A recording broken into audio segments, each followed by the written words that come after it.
un podcast de Cooperativa.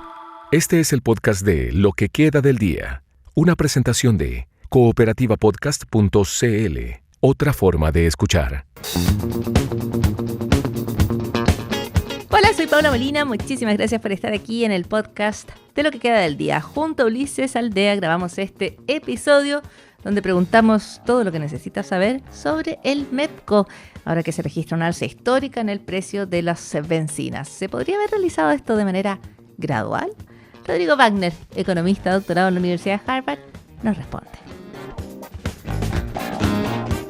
Las noticias esta tarde, Rodrigo, están marcadas por el aumento en el precio de los combustibles, que de alguna manera, y corrígeme si estoy en lo correcto, pero responde a una especie de tormenta perfecta entre el aumento del precio de los combustibles a nivel internacional por la guerra y la decisión del gobierno de no aplicar el mecanismo completamente para amortiguar estas alzas, el cortafuego de las alzas internacionales, que es el MEPCO. ¿Esos son los dos factores que explicarían esta alza histórica en el precio de los combustibles?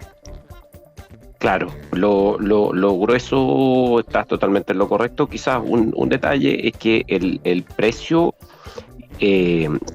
como quien dijera de referencia, depende de cuánto está el petróleo internacional, depende también de cuánto sube el dólar. El dólar subió un poquito también, contribuyendo a eso, y finalmente hay una componente que tiene que ver con el margen que se llevan las refinerías en el mundo, que también subió un poco, ¿cierto? Entonces todo eso entra en una matemática para hacer el precio relevante con el cual la ENAP fija los precios, y por supuesto sin ningún subsidio esta vez. Hay otras veces donde con este mecanismo de MEPCO se suavizaba. A veces había gente que no sabía que existía el MEPCO, bueno, ahora sabe porque no está, ¿cierto? Uno se da cuenta de las cosas cuando no están. Perfecto, pero eso además nos permite aclarar que quienes dicen esto es solo porque aumentó el precio de los combustibles por la guerra, no, es también porque no se aplica el MEPCO, pero no es solo porque no se aplica el MEPCO, es también porque subió el precio de los combustibles y estos otros factores que tú apuntabas que tenían que ver con el margen de las refinerías, el valor del dólar también y el valor internacional del precio del petróleo. Ahora, habiendo dicho aquello, Rodrigo Wagner, con esto se impulsa al alza no solo el precio de los combustibles, sino que el valor de los alimentos, el costo de la vida, la UEF, la inflación. Mitos y verdades del MEPCO. Que el MEPCO es una caja con plata respecto a la cual no se pueden sacar más recursos para ir a subvencionar los combustibles. En rigor, el MEPCO no es plata que tenga líquida el Estado, sino que es un impuesto que se baja o se sube, ¿no? O sea, es más bien una plata que se dejaría se dejó de recibir, digamos, se habría dejado de recibir. Pensemos que es como un acordeón, que lo que yo cobro se comprime cuando cobro menos, cuando el precio sube, entonces estoy entregando se llama impuesto negativo, pero es como un subsidio, ¿cierto? Cuando el precio afuera está subiendo y después cuando el precio está bajando, yo te cobro un poquito más. Este acordeón como que se infla un poquito, entonces va ajustando, cosa de que el precio que enfrentaba el público fuera más suave. Así funciona el MEPCO. Okay. En promedio igual tenía unos desafíos porque no todo lo que cuando los precios bajan, la gente pedía que se bajara un poquito más rápido y todo, pero igual se recauda bastante cuando este mecanismo cuando el precio bajaba, y entonces el Estado lo que hacía es que lo bajaba un poquito más lento el precio a los hogares, cosa de poder recaudar un poquito y devolver, entre comillas, en esta cuenta lo que se había pedido prestado inicialmente.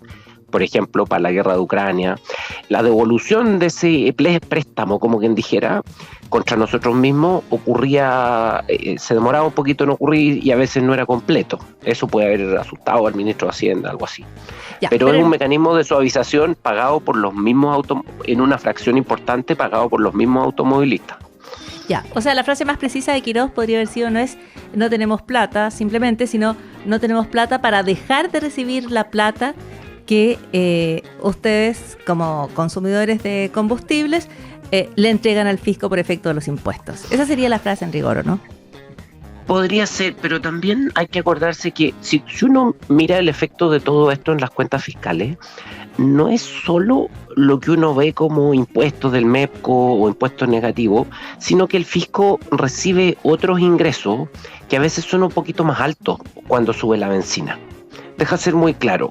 Primero, hay una mayor recaudación de IVA a la importación, porque cuando tú importas petróleo más caro y multiplicado por el 19% del IVA te da un número un poquito más grande, ¿cierto? Después parte de eso se devuelve, entonces no es ganancia neta. Segundo, yo te hablé de que un pedacito del alza, no en ningún caso toda, pero una fracción del alza se debe a este margen de los refinadores en el mundo. Por ejemplo, del que fabrica gasolina en Estados Unidos o diésel. Pero resulta que el fisco es dueño de una refinadora muy importante, que es la ENAP. Entonces un pedazo de esto entra como utilidades de ENAP. Eso le da otro ingreso al fisco adicional.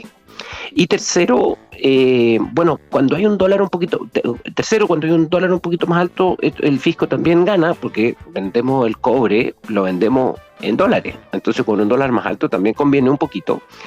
Y finalmente está lo que te dije al principio, que está toda la recaudación de los mismos automovilistas en la fase como donde el MEPCO recauda. Cuando la bencina baja un poquito, pero el Estado decide bajarla un poquito más lento a los consumidores, se va guardando esa platita. Yo creo que esos ingresos no son irrelevantes y todos esos ingresos son parte de recursos que hay ahora disponibles. No es suficiente para pagar todo, pero el costo total no son necesariamente 4.000 millones. Yo en general te diría que suscribo la idea general de que había que ajustar los precios un poquito más rápido que este límite de 30 pesos, que había 30 pesos cada 3 semanas. Era muy lento, pero tampoco hacerla de una. No sé si me explico. Había mecanismos para hacerlo más suavecito. ¿Y cómo habría sido una alza más suave con las condiciones que estamos enfrentando esta semana? Donde está hoy el precio del barril, donde está las utilidades para las refinerías, con ese margen, ¿cómo se podría haber suavizado esta alza? O sea, uno podría haber pensado en tres subidas, en 3 cuotas a precio contado, como que dijera, entre comillas. Qué sé yo, 3 subidas de 130 pesos o algo así, 3 subidas de 100 pesos, 4 subidas. ¿Qué pasa? Que para los hogares es más disruptivo no solo el nivel de precio, sino que el cambio de precio. Porque tú tienes llenar un estanque, te sale 15 lucas más, y tú te demoras un poco en cómo ajustar los gastos de la casa, ¿cierto? Entonces si son 5 lucas después otras 5 lucas que te sale extra el estanque, tú te vas ajustando un poco. Y segundo, quiero desde el punto de vista como técnico, macroeconómico, hay una razón. Chile tiene una economía bien particular donde hay mucho precio en UF, mucho polinomio indexado, mucha cosa indexada. Si sube la UF, sube los arriendos, en algunas partes suben algunas cuentas, ¿para qué decir los hipotecarios? Entonces, parte de la inflación general queda como dando vuelta. Eso se llama inercia inflacionaria, indexación en macroeconomía. Y cuando eso es así, tú prefieres que las alzas no sean tan grandes de golpe, sino que las haces un poquito en cuotas. Tú ves el periodo, por ejemplo, que se demoró en subir las tarifas eléctricas, se hizo un poquito así en parte. Okay, o sea, entonces... Igual hay que subir los precios, pero se podría haber hecho un poquito más suave. Yo creo que hay un consenso entre gente que entiende más o menos este mecanismo MEPCO, que esto se podría haber suavizado un poco. Ya, o sea, tú dices, dale. No, solo para ir guiando a la audiencia y a mí también como conductora, porque no son temas fáciles, pero básicamente la vieja frase, no importa el precio, importa el plazo, también corre, por ejemplo, para el pago de los combustibles. Y tú dices, claro, es distinto que yo vaya y compre al contado, haga un tremendo gasto, a que parcele ese aumento, ese gasto en varias cuotas. Y tú dices, se podrían haber hecho 3 subidas de 130 pesos, por ejemplo, en vez de esta subida que para el petróleo es de más de 500. ¿Eso? Y porque aparte hay algo que va a ser más difícil hacia adelante, que es este mecanismo recaudaba, ¿cierto? Porque tú ibas bajando la bencina un poquito más lento en los momentos buenos para el fisco, ¿cierto? Claro. Yo creo que después de este evento grande, un poquito va a haber presión del público para que no se haga eso, para que los traspasos sean inmediatos. Esa presión no estaba en los años anteriores, ¿cierto? O sea, había un poquito de presión, alguien te escribía del diario esto, pero la autoridad podía ir bajando un poquito más lento y no era terrible. Ahora, porque se entendía de que el mecanismo generaba alguna protección, ¿cierto? Entonces, en los años buenos pago un poquito más, en los años malos, bueno, me cobran un poquito más. ¿Me explico? Y ese mecanismo ya no va a estar. Pero, y efectivamente yo creo que se podría haber hecho un poquito más en cuota. Está toda esta cosa un poquito más de comunicación política que dice, oiga, mire, si usted tiene noticias malas, tírelas de una, así cambiamos de tema, ¿cierto? Pero en Chile esto tiene el riesgo de quedarse dando vuelta un poquito más fuerte en la inflación. Hoy día el Banco Central nos contó que sus expectativas de inflación dentro del año, no a 2 años, sino que dentro de este año subieron bastante en promedio. Eso no es irrelevante porque, por ejemplo, el próximo mes tenemos negociación ya sobre salario mínimo para adelante, y esa negociación se va a hacer sobre bases de expectativas de inflación un poquito más altas. Igual hubieran subido las expectativas de inflación solo porque subió el petróleo internacional, ¿ah? No le echemos solo la culpa a la decisión del gobierno. El petróleo hubiera subido una fracción relevante igual. Pero yo te diría que en el año podría haber habido una inflación que 0,03 o 0,2, 0,3, a lo mejor un poquito distintas si lo hubiéramos hecho en cómodas cuotas. Estamos conversando con Rodrigo Wagner, que es doctor por la Universidad de Harvard, es especialista en economía financiera e internacional. Parte de los énfasis de su formación están en el crecimiento económico, financiamiento de proyectos de inversión y sus efectos macrofiscales. Rodrigo Wagner, tú dices, esto se podría haber hecho más gradual, esto se podría haber hecho en cuotas, y eso habría evitado, por ejemplo, este golpe que de todas maneras habría generado el aumento del precio del petróleo en el mundo, un aumento en la inflación, pero quizás más contenido. Habiendo dicho todo lo anterior, ¿por qué se arriesgaría un ministro como el ministro de Hacienda, el ministro Quirós, a una medida que es altamente impopular, que le genera presiones inflacionarias, que va a elevar el costo de la vida y que podría haber hecho en términos graduales, de acuerdo a tu versión? Probablemente el primer argumento de Quirós es no hay plata. Se retractaron de la idea de que el Estado estaba en quiebra, ¿no? Pero de todas maneras el punto de fondo es que no habría plata de manera alguna para subvencionar en cuotas, por ejemplo, un aumento en el precio del petróleo. Pero, ojo, o sea, a ver, la situación fiscal es de cuidado. Nosotros tenemos que ir ajustando un poquito la brecha que tenemos entre gastos e ingresos. Para que un poco las familias que nos están escuchando, hay un número que son estos puntos del PIB. Nosotros estamos gastando de más todos los años, en los últimos 3 años, como 2,7 puntos del PIB, más o menos en promedio, que es bien parecido al exceso que teníamos en los 3 años antes de la pandemia, que estábamos más o menos en 2,4 puntos del PIB, que es harto. Son en plata de hoy, esos son, qué sé yo, unos 8.000 millones, 9.000 millones en promedio de varios años. Entonces, la idea del ministro de que nosotros tenemos que ir ordenando, tender a ordenar las cuentas fiscales un poco, es importante. Ahora, hacer eso, el arte es un poco cómo hacer eso, cómo ir repartiéndolo en el tiempo, cómo hacer que el gasto público crezca un poquito menos, pero sin echar para atrás necesariamente la economía. El Banco Central hoy día publicó un informe donde muestra que el PIB para este año va a estar alrededor de 2%, un poquito menos de 2%, que es casi medio punto por debajo de lo que pensaba hace un par de meses. Un pedazo de eso podrá ser por situación internacional y demás, pero una parte importante de la proyección del banco, del crecimiento de este año, cae porque el fisco va a gastar menos, va a apretar bastante fuerte, según la proyección que tiene el banco. Eso tiene algún efecto en el PIB. Eso es un poco lo que uno se ve un ajuste un poquito mayor. Ahora, Chile tiene acceso a los países les ponen como nota las agencias crediticias. A mí me tocaba interactuar bastante con agencias crediticias. El Ministerio de Hacienda tiene un excelente equipo de emisión de deuda y que lidia con todos los inversionistas, todo el tratamiento con inversionistas muy bueno, y a veces me tocaba participar con ellos. Y en este grupo un poco Chile aparece bastante bien, con deuda pública todavía razonable. Lo que pasa, entonces nosotros no estamos en una emergencia como que nos tenemos que someter, como quien dijera, a una operación a corazón abierto, como Argentina. Argentina está en una situación fiscal donde aplican todas estas cosas de quiebra y todo lo que tú quieras. Nosotros estamos más en una situación donde tenemos que empezar a hacer ejercicio, estamos un poquito gordos, estamos un poquito excedidos y eso, si no nos ponemos las pilas, nos va a empezar a costar para adelante. Pero no es que estemos en DICOM, hay que tratar de evitar las narrativas que suenan como Argentina, porque nuestra realidad económica es muy distinta. Ya se quisiera el presidente Milei tener el credit rating que tiene Chile, pero eso no significa que tenemos que dejar de actuar, pero sí no hay que producir necesariamente beneficio, o sea, cuadrar las cuentas, digamos, en el mismo segundo. Ya, no sé si te ayuda. No, tal cual.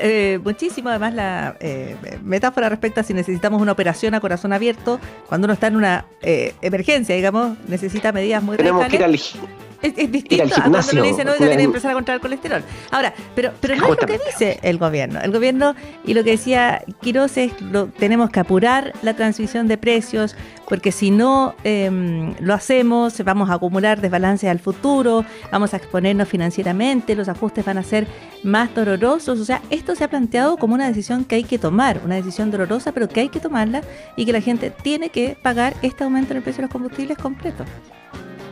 O sea, bueno, la gente los va a pagar porque el fisco es el único vendedor de gasolina en Chile, claro, entonces va a cobrar lo que va a cobrar. Pero se ha planteado como algo perentorio, como que no había otra opción. Como que no hay otra alternativa. No, esto, mira, hay varias personas dando vuelta que han tenido alguna relación con este fondo de estabilización. O sea, no es un fondo, con el mecanismo. Y te dicen, mira, se podría haber hecho en fracciones. Ahora más rápido. Deja dejarte en claro, por ejemplo, en una cosa donde uno podría estar un poquito de acuerdo con el ministro. Que es decir, mira, para el tiempo actual donde el petróleo subió muy rápido, el ajustarlo a 30 pesos cada 3 semanas, para llegar a cuadrar 300 pesos, habrían pasado 10 ciclos, ¿cierto? De 30 pesos cada uno. Y eso demora 3 semanas, entonces hubieran sido 30 semanas hasta que transferimos el precio público completo. Eso 35 semanas, estamos hablando de que llegamos a noviembre, ¿me entiendes? Eso yo creo que era una mala idea. Claramente había que apurar el tranco. Si aquí lo que estamos discutiendo no es si había que hacer menos cuotas, claramente 10 cuotas era mucho. Pero yo creo que se podría haber hecho en parte. Y este es el punto clave. Puede que esto se revierta parcialmente en un par de meses. Pero resulta que la UEF va a quedar alta, porque hay muchas negociaciones que ocurren en la economía chilena que están mirando la UEF. Los créditos hipotecarios, los precios de vivienda, precios de arriendo, contratos que se reajustan cada 3 meses, etcétera, etcétera. Entonces esa como inercia inflacionaria es algo que uno tiene que tomar en cuenta. Vamos a tener inflación en abril. Abril es un mes de baja inflación y vamos a tener una inflación de, no sé, sobre 1 por esto, mecánicamente. Entonces, a lo mejor podría haber sido distinto. No es el fin del mundo, esto no va a destruir la economía chilena, ni mucho menos. Yo creo que sí podría haber sido un poco distinto en el manejo. ¿Y sabías qué? ¿Son los sueños vívidos aquellos que generan más descanso? Contrario a lo que se podría haber pensado, en una investigación recién publicada en la revista científica PLOS Biology, que abarca el espectro global de las ciencias biológicas, una investigación italiana revela que es el sueño profundo el que genera el mayor descanso. Ese es el sueño reparador. Soñar de manera inmersiva, vívida, mejora la sensación de haber dormido profundamente. Despertaron repetidamente a 44 participantes de un estudio que se realizó durante 4 noches y en el que se analizaba la actividad cerebral y los relatos de los sueños.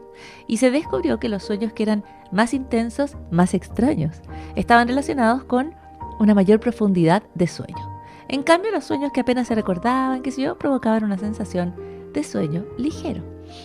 Se estima, de acuerdo a esta investigación, que existe un escudo de desconexión y que soñar de forma intensa, vívida, de alguna manera nos encierra en nuestro mundo interno, nos desconecta del entorno exterior y mejora la calidad del sueño. Así que el descubrimiento podría explicar por qué algunas personas se sienten tan descansadas, incluso cuando han dormido poco, porque han tenido un sueño muy profundo, con sueños muy extraños, y otras personas se sienten muy agotadas, incluso aunque han dormido durante mucho rato. O sea, la calidad del sueño importa mucho. La investigación la lideró el científico Giulio Bernardi de la Escuela de Estudios Avanzados de Lucca en Italia. Así que hay una relación grave, profunda entre soñar y dormir bien. Así que si alguna vez te has despertado de un sueño que se sentía muy real y has dicho, wow, qué sueño tan profundo, efectivamente, estabas durmiendo mejor según este estudio. Y eso también es parte de lo que queda del día.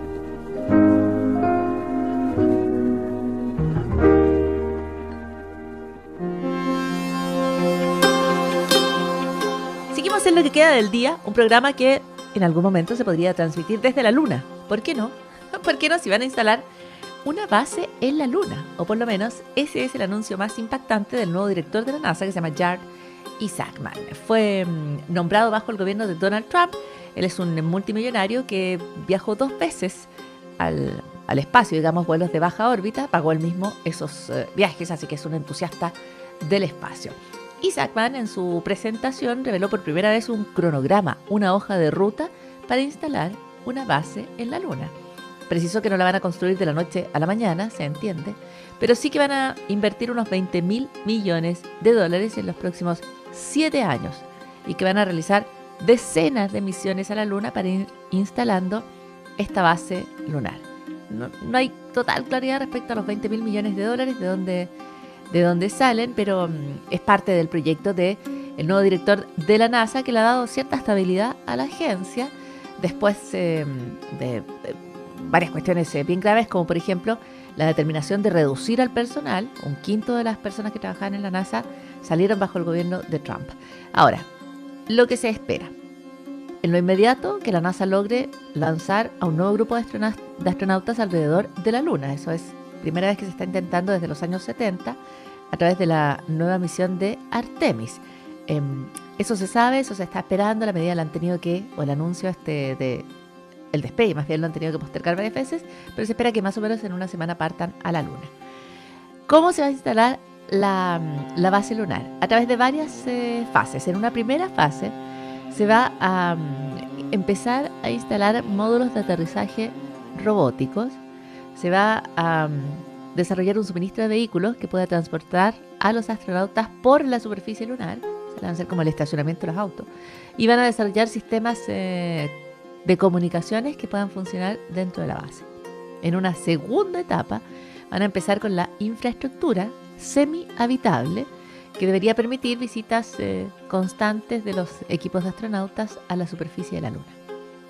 Luego viene la tercera fase, donde se construye la infraestructura permanente, o sea, la base que va a permitir esta presencia humana continua en la Luna. O sea, primero, cómo aterrizar y cómo moverse, luego unos módulos semi-habitables y luego ya la base total, y las personas se pueden quedar en la Luna por el tiempo que prefieran. Hay otros proyectos que se anunciaron, pero claramente la posibilidad de una base en la Luna ha sido el más espectacular. Y eso que también se anunció un vehículo para Marte, un vehículo de propulsión nuclear que esperan tener listo el año 2028. No está claro una vez más de dónde va a salir todo este presupuesto, pero claramente aquí hay una hoja de ruta para la NASA de parte de su nuevo director, que ha planteado que si se concentran los recursos de la NASA en los objetivos de una política espacial nacional, entonces se puede volver a la Luna y construir la base. Y todo va a ser insignificante en comparación con lo que vamos a lograr en los próximos años, dijo el nuevo director. Por el momento, también se ha revelado que la NASA va a suspender los planes para trabajar en el desarrollo de una estación espacial que quería estar orbitando alrededor de la Luna, el Gateway, que iba a facilitar los viajes a la Luna y a otros lugares. Esta estación espacial, que se llama Gateway, iba a ser como una escala para llegar a la Luna o para otros lados. Bueno, eso ya no se va a construir, y en vez de eso todo se va a dirigir a construir una base en la Luna. ¡Wow! Esos son los planes de la NASA, los acaban de anunciar en una conferencia de prensa. Y eso es parte de lo que queda del día. Aquí termina el podcast de Lo que queda del día. Lo escuchas en vivo de lunes a viernes desde las 4 de la tarde en Radio Cooperativa. Y todos los días en cooperativapodcast.cl.